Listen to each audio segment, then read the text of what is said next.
Office থেকে যখন ছুটি পেয়েছি তখন বাড়ি থেকে ঘুরে আসি একবার। কলকাতার এই কংক্রিটের শহরের মধ্যে নিজেকে বাঁচিয়ে রাখতে আর ভালো লাগছে না।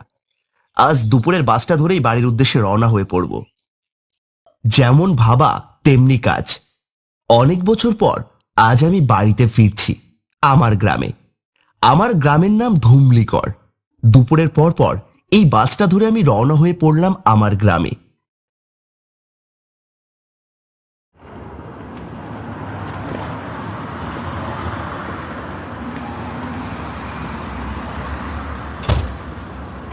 আমি যখন বাস থেকে নামলাম তখন ঘড়ির কাঁটায় প্রায় সন্ধে 6টা। খানিকটা পথ এগোলেই আমার গ্রাম। হাঁটতে হাঁটতে আমি মনে মনে বললাম, বাহ, কতদিন পরেই গ্রামের মাটিতে পা রাখলাম। তবে একটু দেরি করেই বাসটা নামালো। যাক, আর কি করা যাবে। আমি দ্রুত পা চালাতে থাকলাম, যেহেতু সন্ধ্যা প্রায় ঘনিয়ে এসেছে তাই।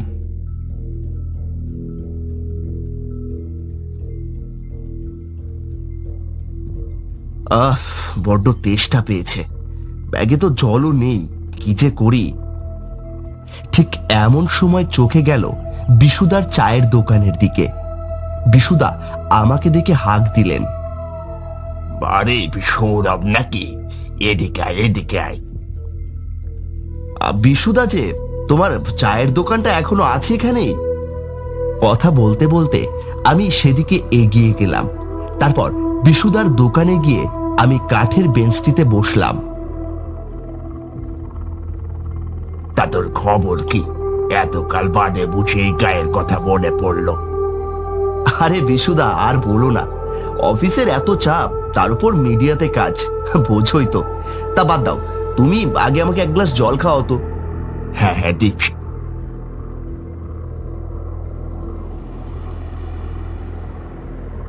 এই নে ধর।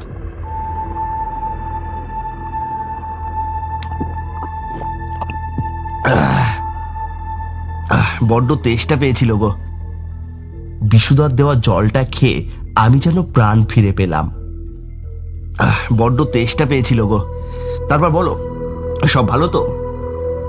হ্যাঁ রে, ভালোই আছে সব। কিন্তু কি ব্যাপার বলো তো?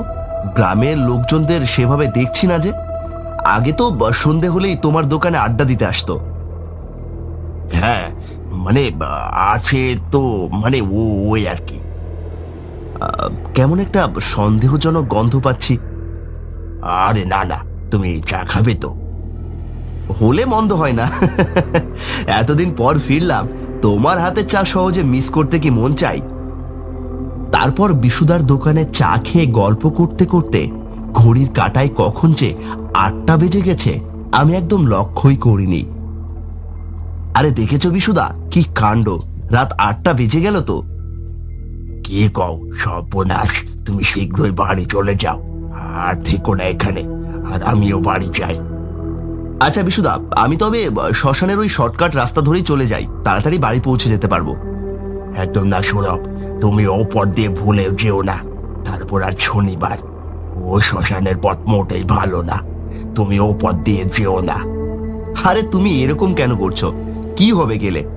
বিশুদা, তোমরা গ্রামের মানুষ খামোকা এসব নিয়ে ভয় পাও, আমার কিছু হবে না।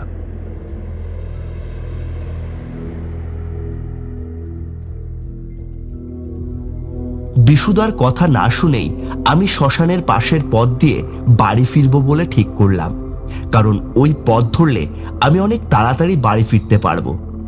অন্ধকার পথ ধরে আমি এগিয়ে চললাম ক্রমশ। হঠাৎ যেতে যেতে আমার গায়ের পশমগুলো যেন দাঁড়িয়ে গেল। আমি একবার থেমে এদিক ওদিক দেখতে থাকলাম, কিন্তু কিছুই সেরকম আমার চোখে লক্ষ্য হলো না। তাই আমি আবার হেঁটে চললাম। হঠাৎ কিছু শেয়ালের দলের কান্না শুরু হলো জঙ্গলের পাশ থেকে। আরে এই শেয়ালের দলগুলো আবার! একে অন্ধকার পথ, তার উপর এখন তো সত্যিই আমার গাটা ছমছম করছে। মনে হয় বিশুদার কথা শুনলেই ভালো হতো। আমি পা চালিয়ে যেতে লাগলাম। আমার পথের একধারে শ্মশান। হঠাৎ আমি এক পলক তাকিয়ে দেখি একটা বিশাল বট গাছের নিচে বসে একটা মেয়ে কান্না করছে।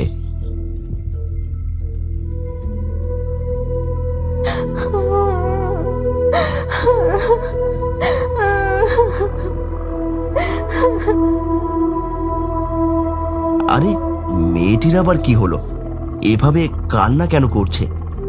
এত রাতে এগিয়ে গিয়ে কি দেখবো, যদি কোনো বিপদে পড়ে থাকে। তারপর আমি এগিয়ে গেলাম মেয়েটির দিকে। কিন্তু আশ্চর্যের বিষয়, আমি শ্মশানের মধ্যে প্রবেশ করে যখনই ওই বট গাছের তলায় গেলাম, কাছে গিয়ে দেখি সেখানে কেউ নেই। আরে, এইমাত্র তো আমি দেখলাম মেয়েটিকে এখানেই ছিল। এর মধ্যে না, না, হয়তো আমি ভুল দেখেছি। আমি একটু আতঙ্কিত হয়ে রাস্তা ধরে ফিরতে যাব, এমন সময় এদিকে এসো, এসো এদিকে, এদিকে এসো, এসো এদিকে, এদিকে এসো, এসো এদিকে। আমি দ্বিতীয়বারের মতো একটু ভয়ে ভয়ে পেছন ফিরে তাকিয়ে দেখি, হ্যাঁ, সেই মেয়েটি নিজের মুন্ডুটি হাতে ধরে নিয়ে ছিন্ন মস্তক অবস্থায় ওই বট গাছের তলায় দাঁড়িয়ে রয়েছে। তার হাতে থাকা মুন্ডুটি এক বিশ্রী রকম হাসি হাসছে আমাকে দেখে।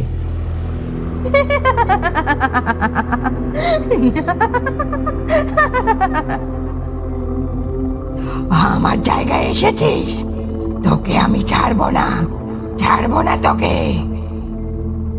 আমি ঠিক তখনই দৌড়ে পালাতে যাব, কিন্তু আমার হাত পা কেমন অসাড় হয়ে এলো। আমি সেই জায়গা থেকে যেন নড়তেই পারছিলাম না। ভয়ে আতঙ্কে আমি তটস্থ হয়ে গেলাম। সেই প্রেতাত্মা ক্রমশ আমার দিকে এগিয়ে আসতে থাকলো। সেই ভয়ঙ্কর মূর্তিটি নিজের ছিন্ন মস্তকটি আবার তার নিজের দেহের সঙ্গে যুক্ত করে নিল খানিকক্ষণের মধ্যে।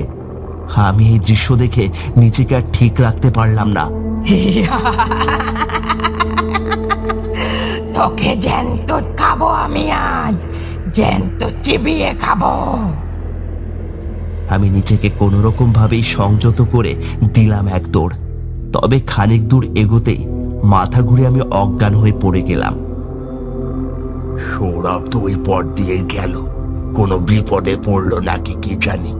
চাই তো এগিয়ে গিয়ে দেখে একটু, যা হবার হবে আমার। বিশুদা আমাকে দেখার জন্য একটু এগিয়ে গেল এবং সে দেখল আমি অজ্ঞান অবস্থায় মাটিতে পড়ে আছি। এ কি, এ যে সৌরভ অজ্ঞান হয়ে? না না, যত তাড়াতাড়ি সম্ভব ওকে এখান থেকে নিয়ে যেতে হবে।